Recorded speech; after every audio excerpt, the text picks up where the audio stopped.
Elder stood at the window of her dying ship and watched the stars. They looked cold tonight. They had looked cold for 11 months now. Behind her, the sounds of her people filled the corridors. Children crying, parents whispering words of comfort they did not believe, the old ones singing songs of the ancestors, preparing their souls for the journey beyond. The Confederation was dying, and there was nothing she could do about it. Remembered when their fleet had numbered 200 ships, strong ships, beautiful ships with silver hulls that caught the light of distant suns. Now only 34 remained. The rest were gone, destroyed, consumed by the thing that chased them through the endless dark. The swarm. No one knew where the swarm came from. Some said they were born in the space between galaxies. Others said they were a weapon created by an ancient race that had long since vanished. It did not matter. What mattered was that they were hungry. They were always hungry, and they never stopped. The door behind opened. She did not turn around. She knew who it was. Commander Talik walked slowly. His left leg had been injured in the last battle, and he refused to let the doctors treat it properly. He said there were others who needed the medicine more, had argued with him. She had lost. Elder Talik said. His voice was tired. Everything about him was tired now. The council is waiting. Nodded. How long do we have? 72 hours, perhaps less. The swarm is moving faster than before. 72 hours, 3 days. That was all the time her people had left in this universe. She turned from the window and looked at Talik. He had been young once, strong, full of fire and hope. Now his eyes were empty. The war had taken everything from him, his ship, his crew, his family. Have there been any responses to our signals? Asked. Talik shook his head. Nothing. The Galactic Assembly has closed all communication channels. The Empire has sealed their borders. The Meridian Collective pretends we do not exist. We sent messages to everyone, said quietly. Every species we ever called friend, every nation we ever traded with, every world we ever helped. They are afraid, Talik said. They think if they ignore us, the swarm will ignore them. They are fools. Yes, but they are living fools, and we are dying. Walked past him toward the council chamber. Her feet felt heavy. Every step was harder than the last. She was 400 years old. She had seen empires rise and fall. She had watched stars being born, but she had never felt so old as she did now. The council chamber was small and dark. Power was limited. Everything was limited now. Fuel, food, water, hope. The other elders were already seated. There were only 5 of them left. The rest had died in the attacks, or from sickness, or from despair. Took her place at the head of the table and looked at their faces. Fear, exhaustion, acceptance. They had accepted death, all of them. The swarm will reach us in 72 hours, said. There was no point in gentle words. Commander Talik, what are our options? Talik stepped forward. He activated a small display that showed their fleet, 34 dots of light, 34 ships carrying over 400,000 souls. We have enough ammunition for 1 engagement, he said. Maybe 2 if we are careful. Our shields are at 30%. Our engines are failing on 12 ships. We cannot run. We cannot hide. We cannot fight. Then what can we do? Asked Elder Morin. He was the youngest of them, only 200 years old. Talik was silent for a long moment. Then he spoke the words no one wanted to hear. We can die with honor. The room fell silent, looked at the faces around her. No one argued, no one offered alternatives because there were none. The civilians know, said Elder. Her voice was soft like wind through leaves. They have known for weeks. Mothers are holding their children close. Fathers are telling stories of our ancestors. The priests are preparing the death rites. And the children? Asked. His eyes grew wet. The children still hope. They believe someone will save us. Closed her eyes. The children, always the children. They were the hardest part. They had done nothing wrong. They had never hurt anyone.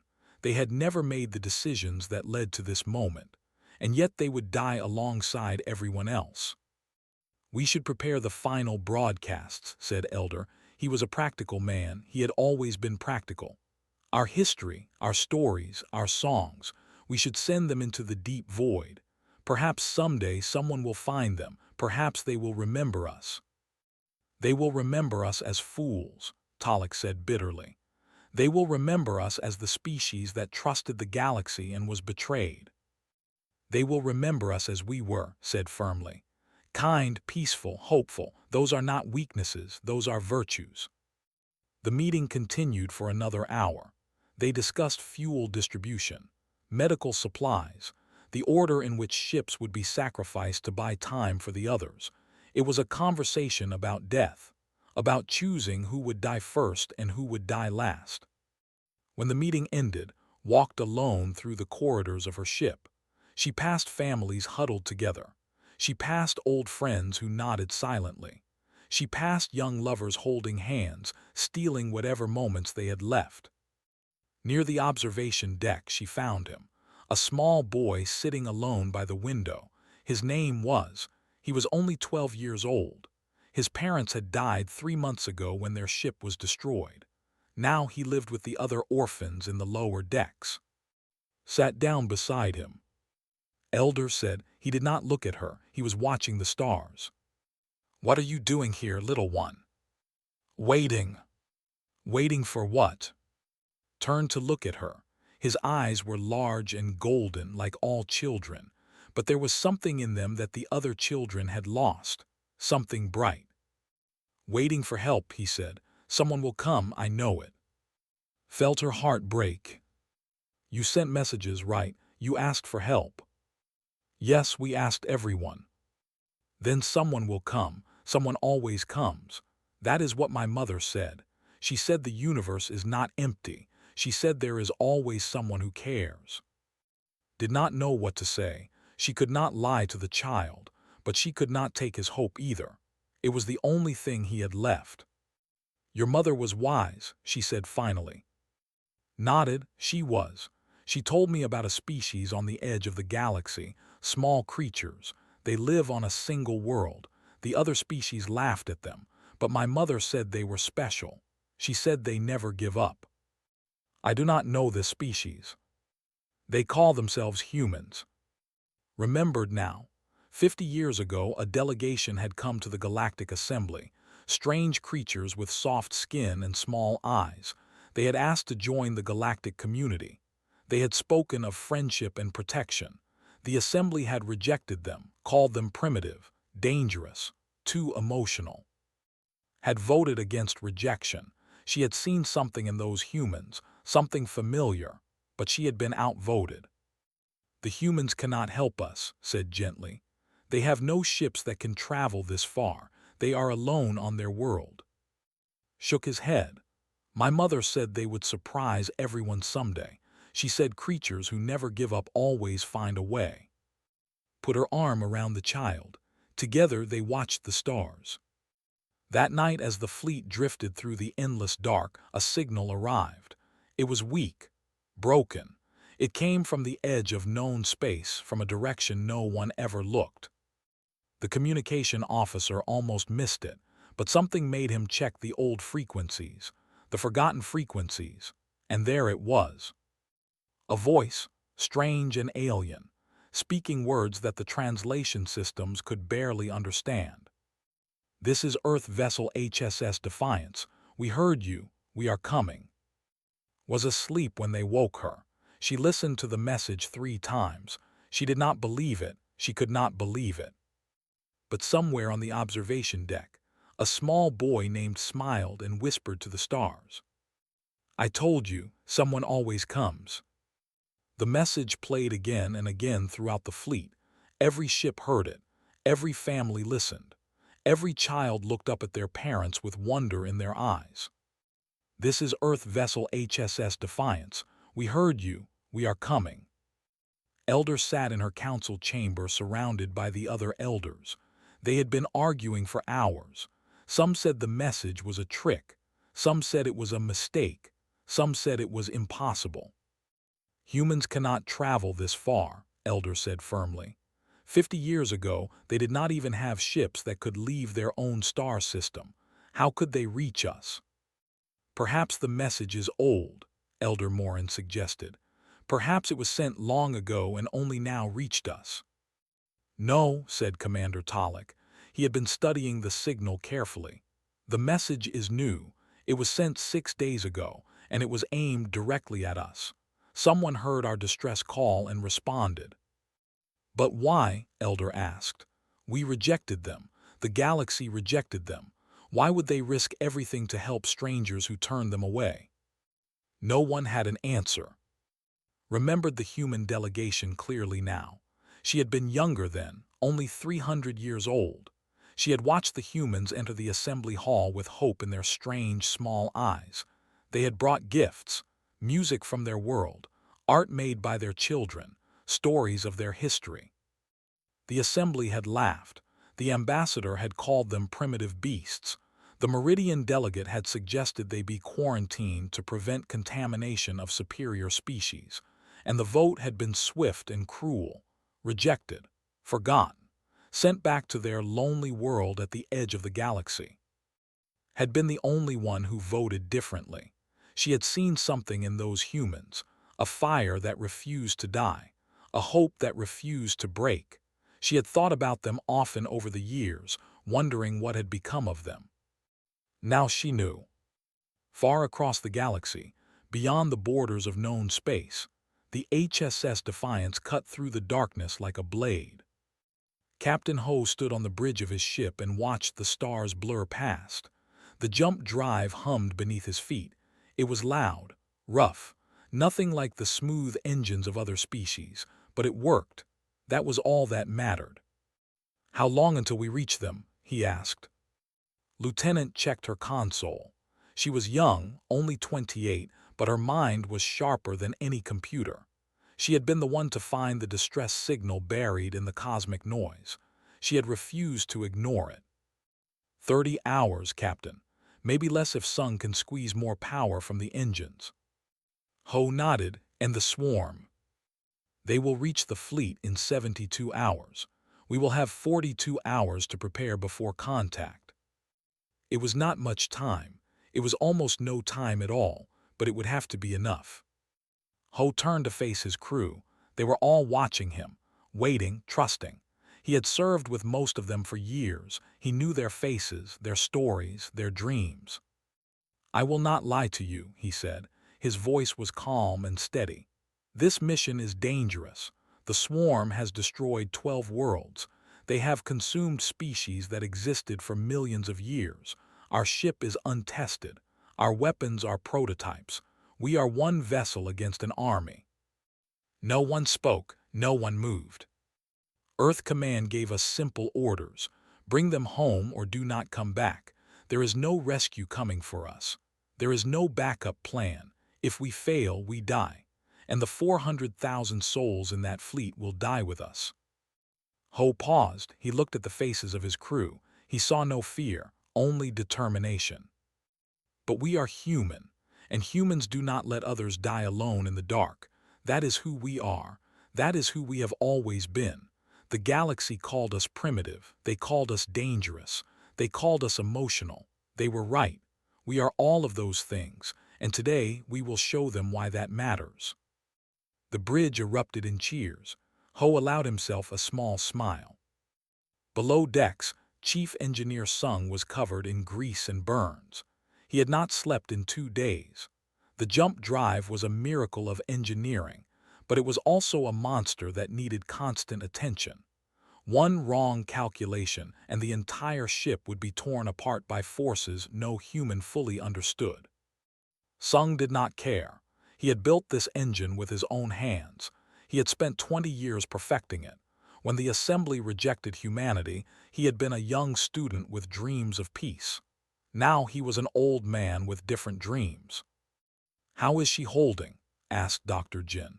The ship's doctor had come down to check on the engineering crew. He carried a bag full of protein bars and water bottles.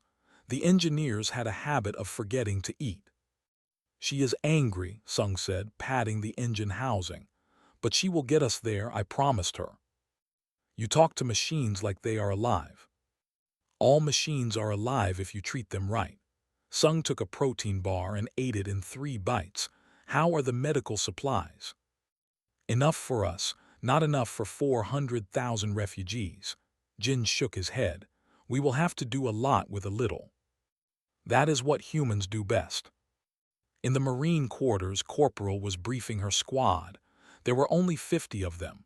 50 soldiers against an enemy that numbered in the millions. It should have been terrifying. Instead, felt calm. The swarm uses bioorganic ships, she said, pointing at diagrams on her tablet. They are alive, they bleed, they die. Our weapons will hurt them. Our explosives will kill them. The only question is whether we can hurt them faster than they can hurt us. What about their soldiers? Asked Private Lee. He was the youngest of the squad, only 19 years old. His mother had cried when he volunteered for this mission. His father had saluted. The swarm does not have soldiers. They have drones. Mindless creatures controlled by a central intelligence. If we kill enough of them, the rest will panic. If we destroy the central brain, they will fall apart. And where is this brain? We do not know yet, but we will find it, smiled. It was not a kind smile. It was the smile of a wolf seeing its prey. We always find what we are looking for. The hours passed slowly. The crew prepared. They checked their weapons. They tested their systems. They wrote letters to their families that might never be sent. And through it all, the jump drive screamed as it pushed the Defiance faster and faster through the void. On the bridge approached Captain Ho. She held a data pad in her hands. I have been studying she said, their history, their culture, their technology. What did you learn?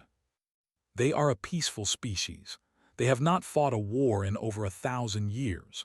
Their ships are designed for trade and exploration, not combat.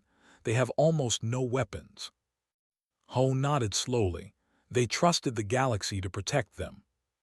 Yes, and the galaxy failed them. That is why we are here. Ho took the data pad and looked at the images. He saw families, children, elders with kind eyes and gentle voices. They are not so different from us. They love, they hope, they dream. The only difference is that they believed they were safe. Were we ever that innocent? Ho thought about human history, the wars, the plagues, the disasters, the endless cycle of destruction and rebuilding that had defined their species since the beginning. No, he said quietly, we were never safe. We knew from the start that the universe was dangerous. We built our entire civilization on that knowledge. Is that why we are so good at war? It is why we are so good at survival. Ho handed back the data pad. War is just survival with weapons, and there is no species in this galaxy that has practiced survival longer than humanity. The Defiance jumped through dimensions that had no names.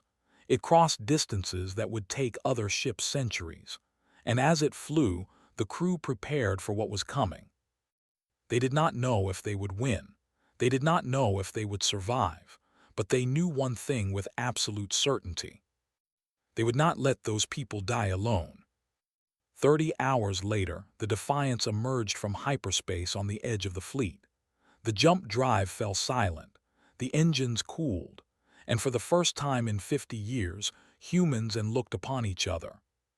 Captain Ho opened a communication channel. His face appeared on screens across 34 ships. 400,000 souls saw a small creature with strange eyes and soft skin look at them, with something they had not seen in 11 months. Hope. Elder Ho said, I am Captain Ho of Earth. We received your call. No one should die alone in the dark. And across the fleet, for the first time in almost a year, they began to believe that survival was possible. The fleet had seen many things during their 11 months of running. They had seen stars die. They had seen worlds consumed. They had seen horrors that would haunt their dreams forever, but nothing had prepared them for the sight of the human warship. The Defiance was ugly. There was no other word for it. Ships were beautiful, with curved hulls that caught the light like silver birds in flight. Vessels were elegant, designed by artists as much as engineers. Even the Swarm had a terrible beauty, with organic shapes that flowed like dark water. The Defiance looked like it had been built by angry craftsmen who had never heard of art. Its hull was flat and gray. Massive gun batteries lined every surface. Armor plating covered it like the scales of some ancient beast. Engines burned at its back like hungry fire. It looked like what it was, a weapon. Commander Talek watched the human ship approach on his damaged screen. His leg throbbed with pain, but he ignored it. Pain was an old friend now. It kept him awake, kept him focused. "That ship is smaller than our cargo vessels," he said quietly. "How can it hope to fight the Swarm?" Elder stood beside him. She was watching the human captain on the communication screen. He had a calm face, steady eyes, the look of someone who had faced death many times and no longer feared it. "Size is not everything," said. "I learned that lesson long ago." On the bridge of the Defiance, Captain Ho was coordinating with his crew. They had 30 hours before the Swarm arrived. 30 hours to prepare a fleet that had been running for almost a year. "What do we need?" he asked. Lieutenant pulled up her analysis. "Their ships are falling apart. 12 vessels have critical engine damage. 7 have failing life support. 3 are running on emergency power only. They have almost no ammunition.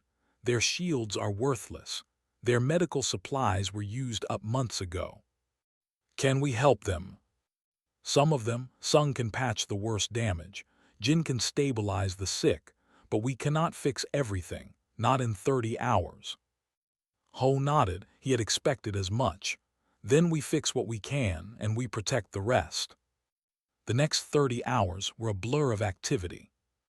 Human engineers in heavy suits jumped from ship to ship, carrying tools and materials. They worked without rest, patching holes, replacing broken parts, rebuilding systems that they had given up on. Sung led them personally, shouting orders and encouragement in equal measure. They watched in amazement. These humans moved so fast, they never stopped to rest. They ate while working, drank while climbing, slept in shifts of only a few hours. Their endurance was unlike anything they had seen. "How do they do it?" a young engineer asked. He was watching a human woman weld a hull breach that his team had failed to fix for weeks. "They evolved on a death world," said an older engineer. He had read about humans in the old records. Their planet tried to kill them every day. Disease, predators, natural disasters, whether that changed without warning. Only the strongest survived. They are built for hardship. That sounds terrible. Perhaps, or perhaps it made them into something special. On the medical ships, Dr. Jin worked miracles. He had brought supplies from Earth, medicines that they had never seen, techniques that seemed like magic. He moved from patient to patient, treating wounds that had been ignored for months, curing illnesses that doctors had declared hopeless. "You saved my daughter," a mother said to him. Her eyes were wet with tears. Her child, only 6 years old, had been dying of an infection. Now she was sleeping peacefully, her fever broken. Jin smiled gently. "She saved herself. She is strong like her mother." "Why do you do this? You do not know us. We are nothing to you." Jin thought about the question. It was a question many humans had asked throughout history. Why help strangers? Why risk everything for people you will never see again? "Because you needed help," he said finally. "That is reason enough." Lieutenant worked with Commander Talek to reorganize the fleet. She was young, but her mind understood war in ways that Talek had never considered. She moved ships into formations that maximized protection. She positioned the weakest vessels in the center. She created overlapping fields of fire that would force the Swarm to pay for every meter of space. "You have done this before," Talek said. It was not a question.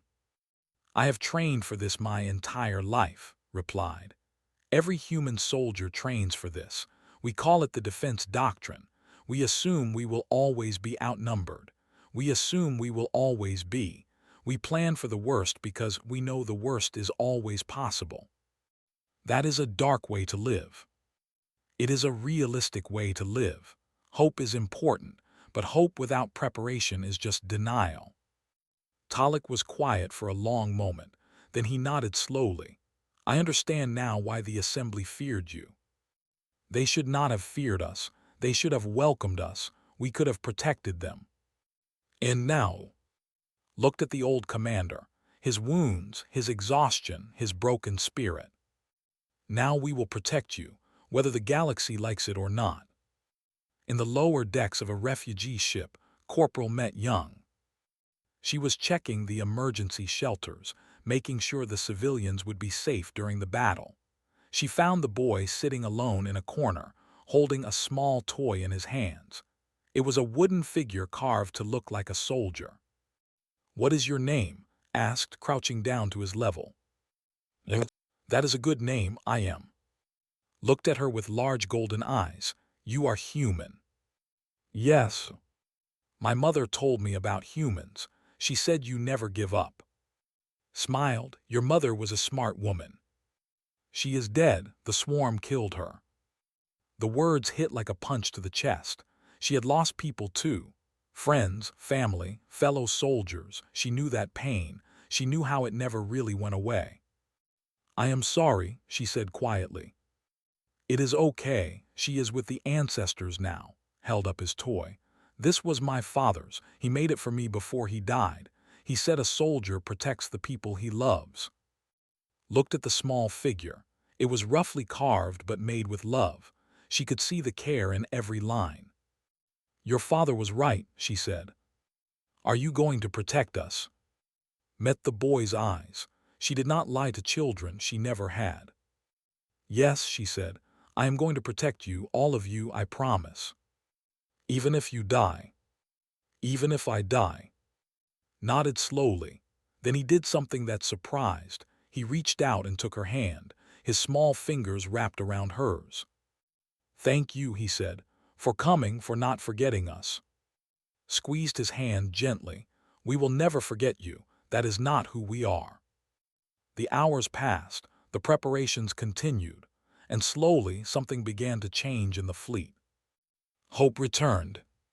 It started small, a child laughing, a mother singing, an old man telling stories again. The silence that had covered the fleet like a blanket began to lift. People started talking, planning, dreaming. Elder watched the change with wonder. These humans had been with them for only a few hours, but they had done something that 11 months of running had failed to do. They had reminded the what it meant to live. She found Captain Ho on the observation deck of her ship. He was standing alone, looking out at the stars. His face was tired but calm. "You have given us something precious," said. Ho turned to her. "We gave you patches and medicine, nothing precious. You gave us hope. That is the most precious thing in the universe." Ho was quiet for a moment, then he spoke softly. "When the assembly rejected us 50 years ago, we were hurt, angry. Some humans wanted revenge. They said we should build weapons and force the galaxy to respect us. But the wiser among us said something different. They said we should become what we wished the galaxy had been: protectors, helpers, guardians of those who could not protect themselves. And so you built that ship. We built many things: ships, weapons, technologies that the galaxy said we were too primitive to understand. We spent 50 years preparing, not for conquest, for rescue. Why, the galaxy gave you nothing. They laughed at you, dismissed you." Ho turned back to the stars. In the distance, so faint they could barely be seen, the lights of the swarm were growing. Because someone has to be the ones who answer the call. Someone has to be the ones who come when all hope is lost. If not us, then who? Had no answer. She stood beside the human captain and watched the approaching storm. "The swarm will be here in 6 hours, Ho said. "Are your people ready?" "They are ready to die." "Then help them get ready to fight. Dying is easy. Fighting is harder, but it is the only thing that matters now." Nodded. She turned to leave, then she stopped. "Captain Ho, whatever happens tomorrow, know that my people will remember this. We will tell stories of the humans who came from the edge of the galaxy to save strangers. Your names will live forever in our songs." Ho smiled. It was a small smile, but it was real. "I would prefer to live in more than songs, Elder. Let us survive first. Then you can write whatever you want." The swarm emerged from the darkness like a living nightmare. There were thousands of them, tens of thousands, bioorganic vessels that pulsed with a hungry light, moving through space like a tide of hunger and death. They had no formation. They had no strategy. They simply moved forward, consuming everything in their path. The fleet saw them coming. Panic spread like wildfire. Some ships tried to break formation. Some shut down their engines, hopping to be invisible. Some broadcast surrender signals that would never be answered. The swarm did not accept surrender. The swarm did not understand the concept. They only understood hunger. On the bridge of the Defiance, Captain Ho watched the approaching horde. His face was calm. His hands were steady. He had been preparing for this moment his entire life. "How many?" he asked. Lieutenant checked her sensors. Her voice did not shake, but it came close. 32,000 vessels, maybe more. They are too dense to count accurately." "And the Queen?" "There," pointed at the center of the swarm. A single massive creature, larger than any ship in the fleet. It pulsed with a dark light that made Ho's eyes hurt. "The Central Intelligence. If we destroy it, the rest will scatter." "Then that is our target." Ho turned to his crew. They were all watching him, waiting. Some were afraid, all were determined. "Today we fight," he said simply.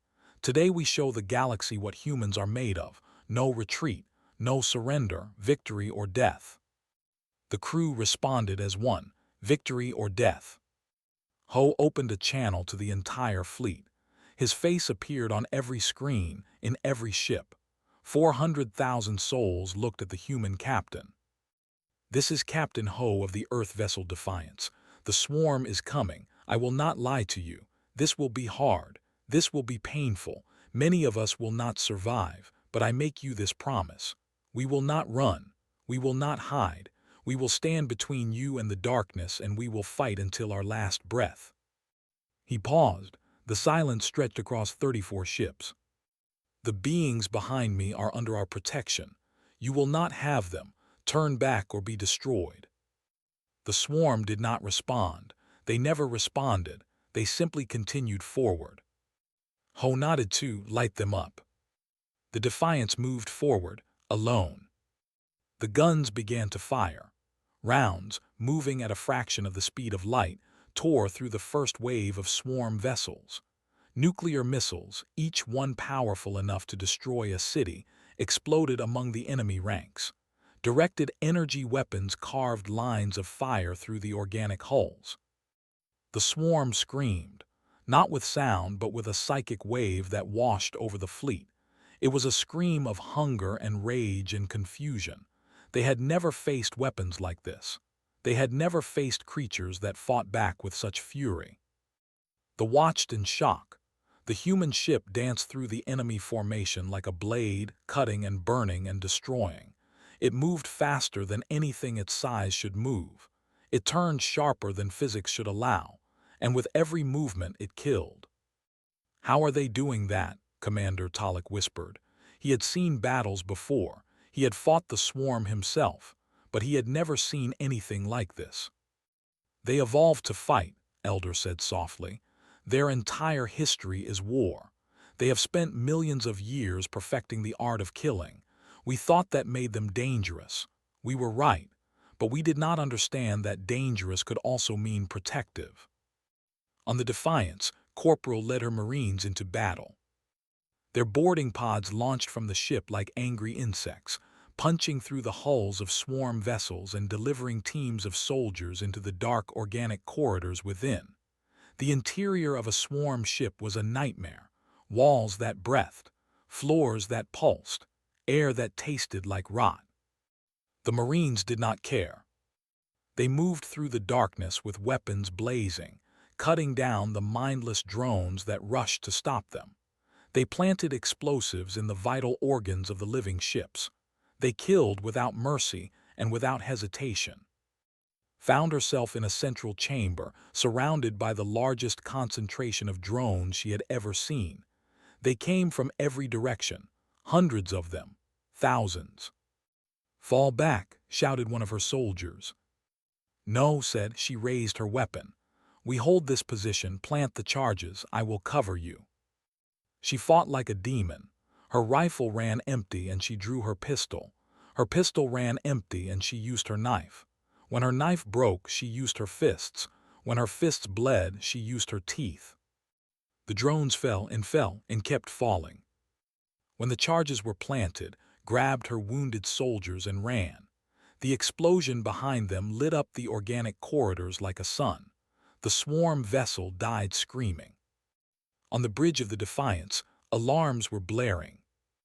"Hull breach on decks 7 through 9, reported. Her voice was steady despite the chaos. "Forward shields at 30%, 2 is offline.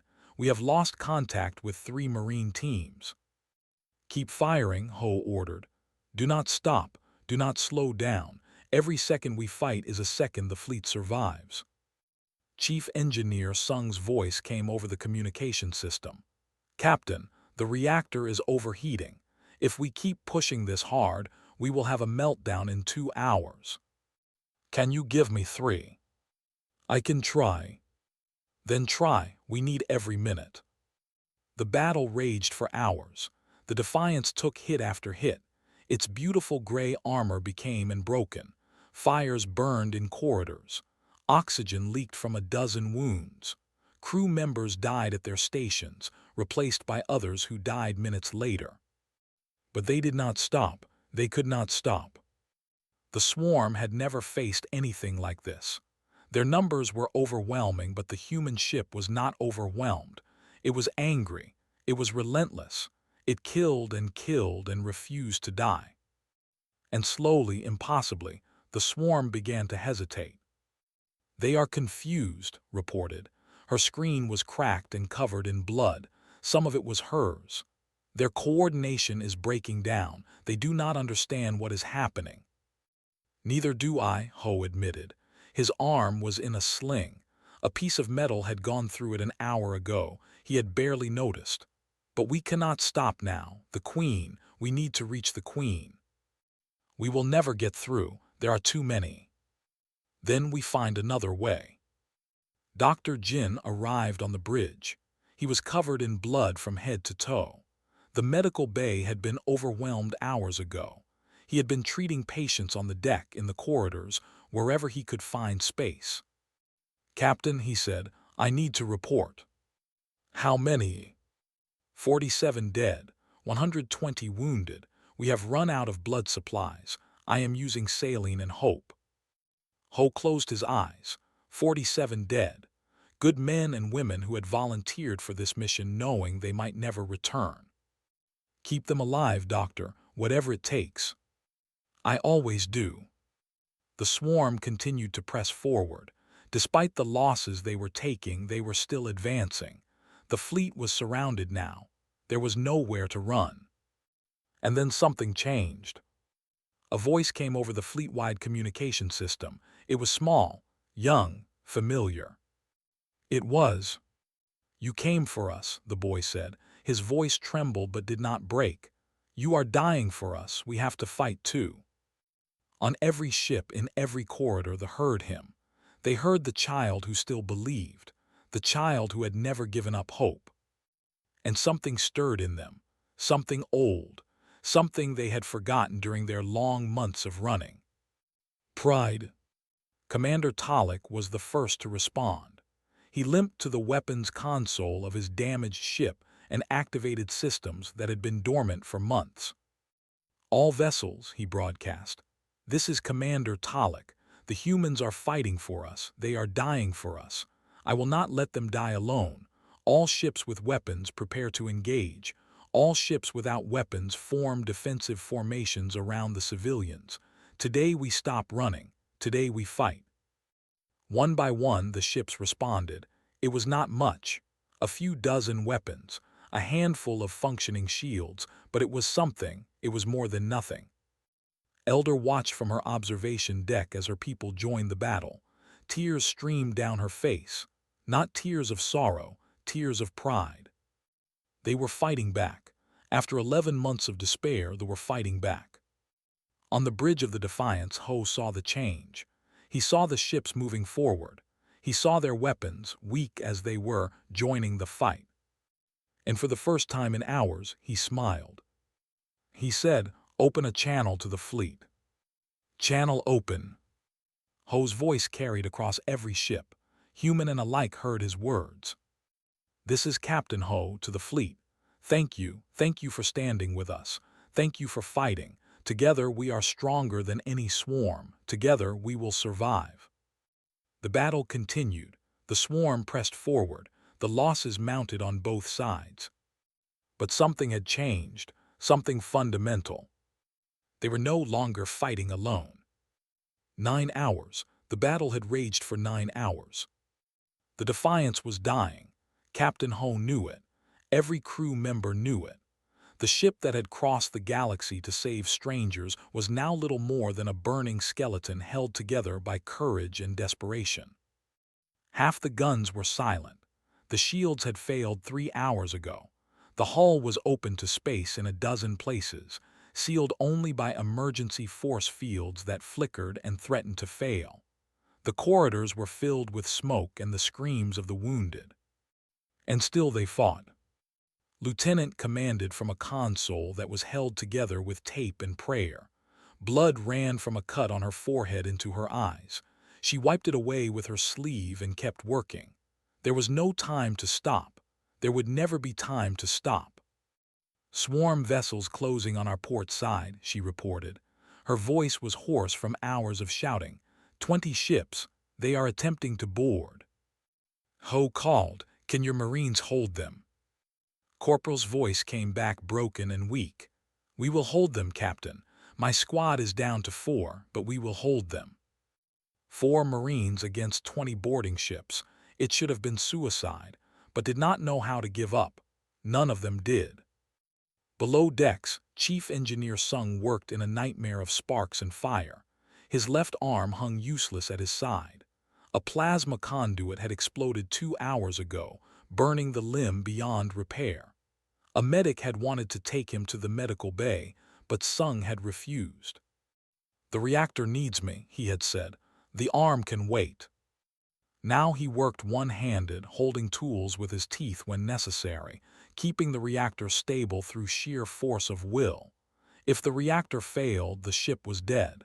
If the ship was dead, the fleet was dead. He would not let that happen. "Talk to me, old girl," he whispered to the engine. "Tell me what you need." The reactor hummed in response. It was damaged, dying like everything else on the ship, but it kept running, like the crew that served it. In the medical bay, Dr. Jin had stopped counting the dead. He had stopped counting anything. There were only the wounded and the living, and his job was to turn the first into the second. "Doctor," a young ensign said, he was missing most of his right leg. "Am I going to die?" Jin looked at the wound. It was bad, very bad. On any other day in any other place, this young man would be rushed into surgery. He would receive the best care humanity could provide. But this was not any other day, and there was no time for surgery. "No," Jin said firmly. "You are not going to die, not today, not while I am here." He worked quickly, sealing the wound with emergency supplies, pumping painkillers into the young man's veins.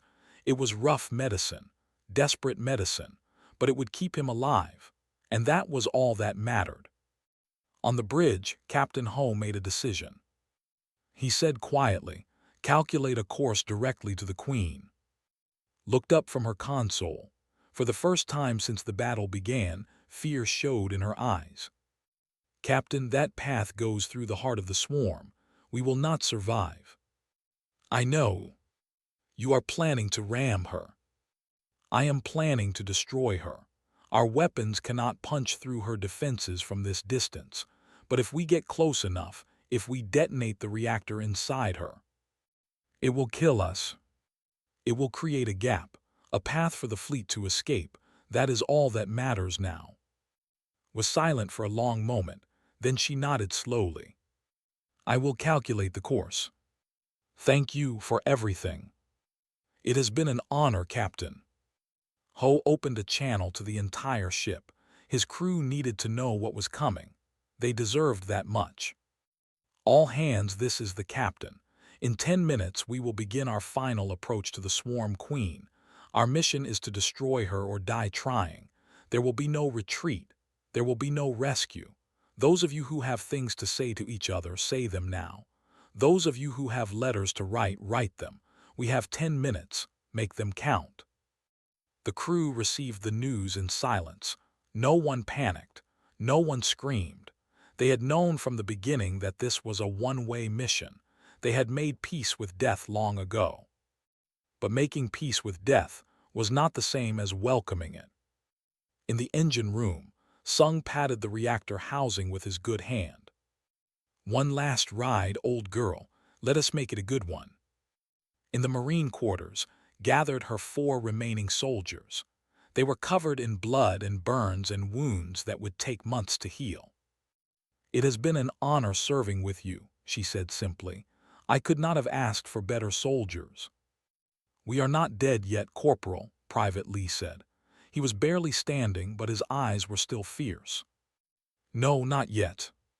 In the medical bay, Dr. Jin looked at his patients, dozens of them, wounded men and women who had given everything for strangers. You will survive, he told them. All of you, I will not let you die, not here, not now. They looked at him with trust in their eyes. He did not know if he could keep his promise, but he would try. Until his last breath, he would try. On the flagship, Elder received news of the human plan. She rushed to the communication console and demanded to speak with Captain Ho. You cannot do this, she pleaded. You came to save us, not to die for us. Ho's face appeared on her screen. He was calm, almost peaceful. Elder, the only way to save you is to destroy the Queen. Our ship is the only weapon that can reach her. This is not sacrifice. This is strategy. But you will all die, your entire crew, your entire mission. We knew that when we left Earth. Every single person on this ship volunteered knowing they might not return. That is what it means to be human. We do not abandon people, even if it costs us everything. Felt tears running down her face. She could not stop them. She did not try. Why, she asked, the same question she had asked so many times. Why would you die for strangers? Ho smiled. It was a sad smile, but genuine. Because you asked for help, that was enough. It will always be enough. He paused. His eyes looked past her at something she could not see. Tell your people about us, Elder. Tell them there is a species on the edge of the galaxy that answers distress calls. That comes when all hope is lost. That fights for those who cannot fight for themselves. Tell them that they are not alone in the universe, that they never were. I will, whispered. I promise, your names will be remembered forever. Names fade, actions do not. Remember what we did, and someday when you are strong again, do the same for others. That is all we ask. The communication ended.